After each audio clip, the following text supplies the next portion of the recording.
오늘 트렌드 동국 2024 2화 최원재 교수님과 함께합니다. 안녕하세요. 네, 안녕하세요. 자기소개 한번 부탁드릴게요. 네, 안녕하세요. 최원재입니다. 데이터베이스와 3D 모델링을 가르치고 있습니다. 반갑습니다. 오늘 2화에서 다뤄볼 트렌드는 호모 프롬프트입니다. 교수님, 이 트렌드는 어떤 트렌드인가요? 호모 프롬프트는 컴퓨터에게 명령을 내리는 보다 디지털에 가까워진 인류형이라고 볼 수 있습니다. 그렇군요. 요즘 전 세계가 AI에 집중하는 모습을 보고 있는데 저는 개인적으로 호모 프롬프트라는 얘기는 처음 들어보는 것 같아요. 그렇다면 교수님께서는 이런 트렌드가 왜 올해 이렇게 뜨고 있는지 혹시 생각이 있으실까요? 호모 프롬프트라는 것은 호모 사피엔스가 점점 컴퓨터와 가까워지고 컴퓨터를 자기만의 동료로 인식하고 있다는 반증입니다. 일례로 들면 한 30년 전인가요? 40년 전인가요? 90년대에 컴퓨터를 시작하려면 플로피 디스크가 있었어요. 혹시 아세요? 알고 있습니다. 네, 그걸 넣었다 뺐다 하면서 이 컴퓨터가 일어날 때까지 기다렸던 거였대요. 근데 이게 인터페이스가 바뀐 거예요. 클릭을 하게 됐단 말이죠. 그럼 사람들은 클릭을 하면서 컴퓨터하고 이야기를 하기 시작했어요. 지금은 어떠냐? 지금은 문서를 그대로 읽어주거나 아니면 내가 문장을 만들어주면 그 문장을 만들어주는 것을 이해하는 수준까지 올라온 겁니다. 그러니까 디지털 리터러시가 올라가고 사람들의 인식이 전반적으로 디지털화되면서부터 이런 트렌드가 확산되고 있다고 볼 수 있습니다. 이제 자연어로 말을 대화까지 하는 수준으로 올라왔다라고 생각하면 될까요? 예, 맞습니다. 이번에는 동국대와 관련된 질문을 한번 드려보려고 하겠는데요. 방금 말씀해 주셨다시피 호모 사피엔스에서 나온 게 호모 프롬프트잖아요. 저희 학교 상징 동물이 이제 코끼리 아니겠습니까?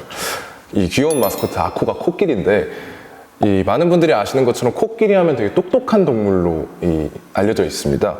이 영리한 동물이라고 불리는 코끼리의 영리한 의사소통 방법도 이런 유명한 지능에 큰 영향을 미쳤을 것 같습니다.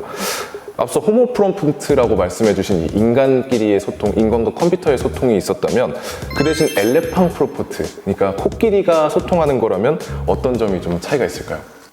인간은 고도화된 문명 체계 속에서 살고 있기 때문에 체계적인 문자 체계, 체계적인 언어 학습 능력을 갖고 있습니다. 그러다 보니까 모두 정교하게 이야기를 전달하는 반면에 이 코끼리는 참 재밌어요. 말은 못하죠. 그렇죠. 소리를 내고 움직임이 강하고. 그런데 이 코끼리들도 의사소통을 굉장히 체계적으로 정교하게 합니다. 예를 들면 이렇게 하면 코끼리가 코를 들이댑니다. 무슨 얘기냐면 인간이 하는 동작을 이해하고 있다는 얘기예요. 이것은 인간하고 오랜 유대관계 속에서 인간의 동작을 유전받았다는 얘기입니다. 기억이 유전되고 있다는 얘기고요. 학습되고 있다는 거군요. 그렇죠. 그리고 자기들 나름대로의 언어 체계가 분명히 있습니다. 그것이 코끼리 언어라고 하는 건데요. 원하는 바는 똑같지만 의사소통 체계가 덜 발달되었기 때문에 오히려 프롬프트성이 더 강합니다. 근데 이런 의사소통 속에서 텔레파시까지 갈 수도 있는 겁니다. 그래서 제가 생각하기에 만약에 코끼리한테 손가락이 있었으면 인류의 라이벌은, 그러니까 호모 사피엔스의 라이벌은 네안데르탈인이 아니고 코끼리였을 거예요. 아니면 이 지구는 코끼리가 다 정복했을지도 모릅니다. 왜냐면 우리가 일일이 말로 전달해야 되는 거를 코끼리는 그냥 눈치로 저거 가서 가지고 옵니다. 말 안 해도 말 안 해도 요거 가지고 옵니다. 몸 동작으로 의사소통을 하는 것이 있다 보니까 언뜻 보면 우리가 생각하기에는 저거 약간 원시적인데 생각할 수 있지만 오히려 간단한 문자 체계, 간단한 언어 체계에서 의사소통은 고도화되어 있는 것이죠. 그러면 교수님이 말씀하신 대로라면 이 영화 혹성 탈출이 주인공이 유인원 대신에 코끼리가 됐을 수도 있겠네요. 그럴 수 있습니다. 예, 코끼리는 굉장히 영민했기 때문에 예전에는 전쟁에서도 많이 쓰였고요. 그러니까 인류의 언어가 만약에 코끼리의 언어로 바뀔 수 있다면 코끼리하고 인류가 소통할 수 있는 능력이 된다고 한다거나 아니면 그런 기술이 발달된다고 한다면 코끼리가 인류 공헌을 하지 않을까요? 그러니까 동국대 학생들이 코끼리를 달면 코끼리어를 달면 코끼리 어죠, 코끼리어. 마치 코딩에서 여러 언어를 배우듯이 맞습니다. 예. 이 코끼리의 능력을 서로 가져서 너 그렇죠. 이거 저거 하면 맞아요. 서로 알아들을 수 있는. 그러니까 교수님이 이렇게 노려보면 알겠습니다.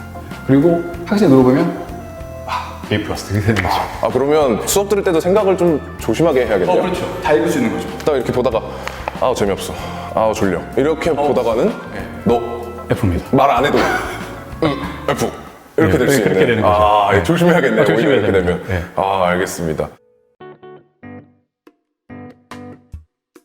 또 교수님께서는 현재 사학과와 역사교육과에서 이 디지털 데이터 리터러시와 관련된 수업을 하신다고 들었어요. 오늘의 호모 프롬프트와 딱 알맞는 주제인 것 같은데 요즘 이제 정말 대학 수업이나 고등학교 수업에서도 융합 수업이 많아지는 만큼 해당 수업이 뭔지 그리고 디지털 데이터 리터러시가 무엇인지 설명해 주시면 감사하겠습니다. 제가 만든 강의를 보니까 불과 4년 사이에 7개라는 디지털 데이터 리터러시 강의가 만들어진 겁니다. 이 학과에서는 어떤 특징을 갖고 있냐면 인문학과 디지털, 이 융합이 되는 수업을 하는 겁니다. 단순하게 물리적으로 같은 공간에 있는 것이 아니고 좀 화학적으로 두 가지가 반응을 하는 건데요. 인문학이 디지털에 녹아 들어가는 그런 수업이라고 보면 될 것 같습니다. 예를 들면 뭘 배울 수 있을까요? 간명함. 이런 말을 많이 쓰는데 간명함이라는 것은 간결하고 명확함, 간결하다, 명확함 두 개의 말이잖아요. 사람들은 이야기를 할 때 사실 자기가 무슨 말을 하는지 잘 모르면서 그냥 말을 합니다. 굉장히 반호모 프롬프트적인 생각이죠. 아, 그렇죠. 그렇죠. 내가 계속 무슨 말을 하는데 상대도 못 알아듣고 나도 못 알아들어요. 근데 하물며 사람끼리의 이야기도 이런데 내가 이것을 컴퓨터한테 입력을 시켜야 되는데 내가 무슨 말 하는지 모르잖아요? 그렇죠. 그럼 컴퓨터도 못 알아듣고 나도 신경질 나고. 사람끼리도 못 알아듣는. 못 알아들으니까. 그래서 영어로 말하면 이게 월디한 거예요. 요거를 라코닉하게 바꾸는 겁니다. 라코닉. 네, 라코닉. 네. 그게 무슨 뜻인가요? 간결하고 명확하다는 그런 뜻이에요. 그러니까 월디한 것을 라코닉하게 바꾸는 그 가장 좋은 방법은 컴퓨터에게 내가 말하는 말을, 내가 목적하는 말을 입력했을 때 컴퓨터가 알아들으면 아, 난 라코닉하고.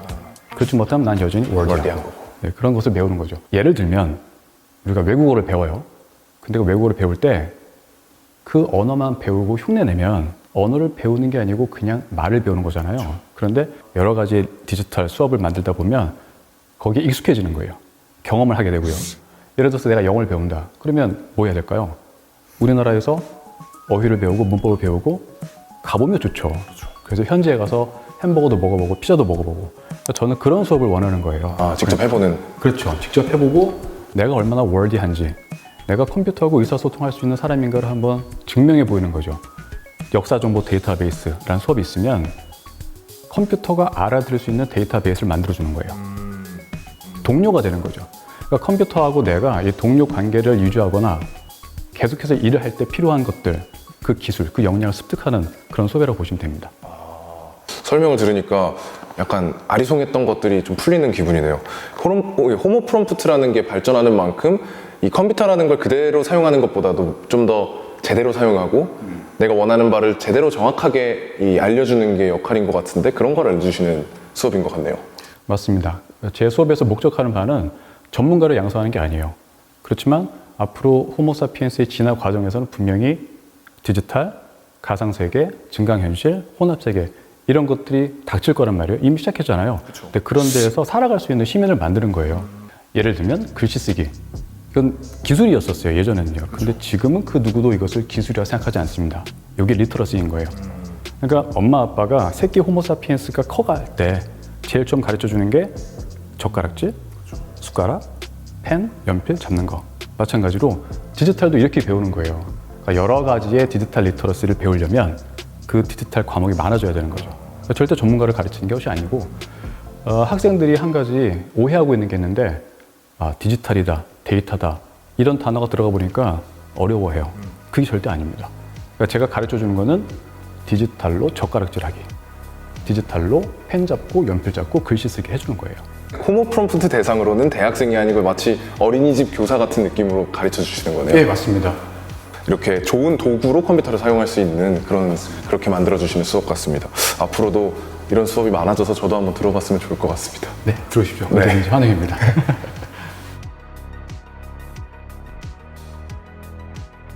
오늘 호모 프롬프트에 대해 멋진 답변 주신 우리 최현주 교수님, 1화에 이어 마지막 질문 하나 드리겠습니다. 교수님이 생각하시기에 올 한 해는 어떤 한 해가 될 것 같으신가요? 저의 올 한 해는 둥근 해가 될 것 같습니다. 둥근 해요? 네, 둥근 해가 떴죠. 그쵸. 네, 둥글고 뜨거운 해가 될 것 같습니다. 어떤 뜻일까요, 그게? 둥근 해입니다.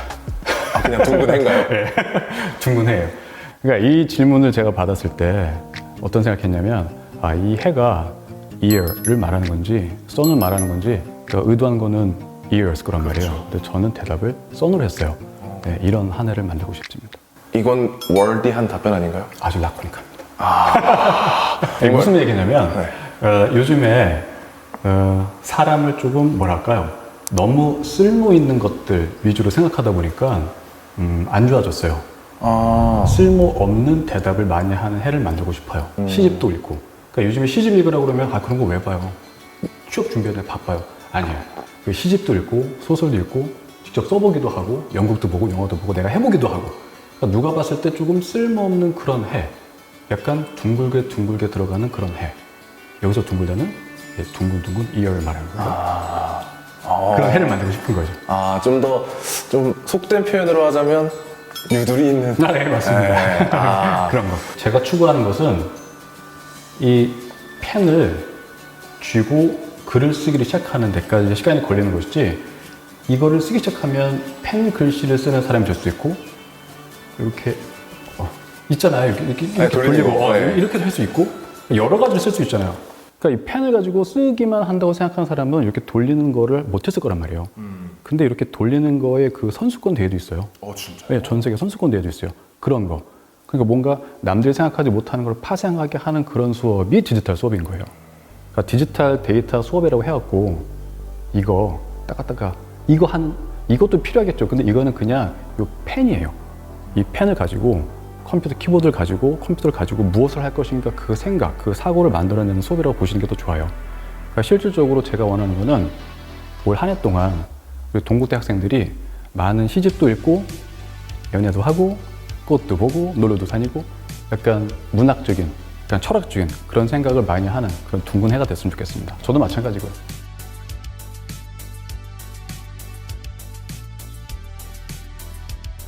오늘 함께 호모 프롬프트에 대해 알아봤는데요. 멋진 답변 감사드리고 저희는 다음 편에서 다른 트렌드로 돌아오겠습니다. 감사합니다. 고맙습니다.